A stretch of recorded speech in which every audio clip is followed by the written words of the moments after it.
সাকিবের এগেন্সে দুইটা এলিগেশন আছে। Number one allegation was that political, যেটা বলা হচ্ছে, এবং আমি মনে করি that was a political issue. আমি ব্যক্তিগতভাবে, not as a representative of the board.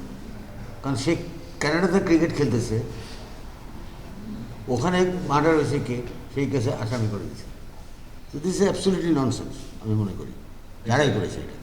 2 নম্বরটা হলো আমাদের যে ছিলেন, অ্যাডভাইজার ছিলেন, উনি কিন্তু একটা কথা বলেছেন আগে, লাস্টের আগে, যে হ্যাঁ এটা আছে, উনি আসতে পারেন, বা তার তো অনেক কেস আছে মামলা।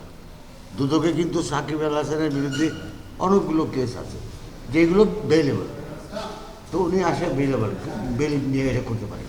বাট দ্য পয়েন্ট ইজ, তাকে তো দেশে আসলে যে সে বেল করার মতো সেই ফ্রিডম তো তার থাকবে কি না, মুভমেন্ট করার মতো। That was the issue which was not clear.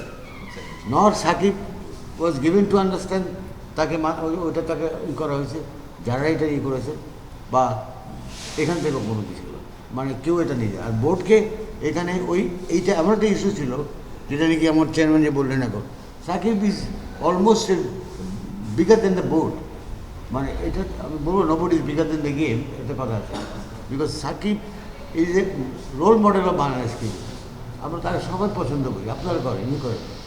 But এটাও ঠিক যে আমি যত বড়ই খেলোয়াড় হই না কেন, I cannot break the law, break the rules, country law, and I am not above criticism, I am not above any যে কোনো একটা অন্যায়।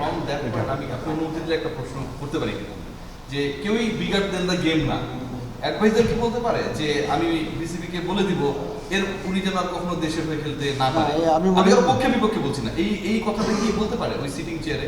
আমি জানি না, এটা বলে আমি শুনি নাই, বাট দুনিয়া বলে থাকেন। আপনি যেহেতু ফেসবুকে তো উনি বলেছেন ওনার পেজে, যাই হোক, এটা বলা উচিত হয়, because this is very unfortunate.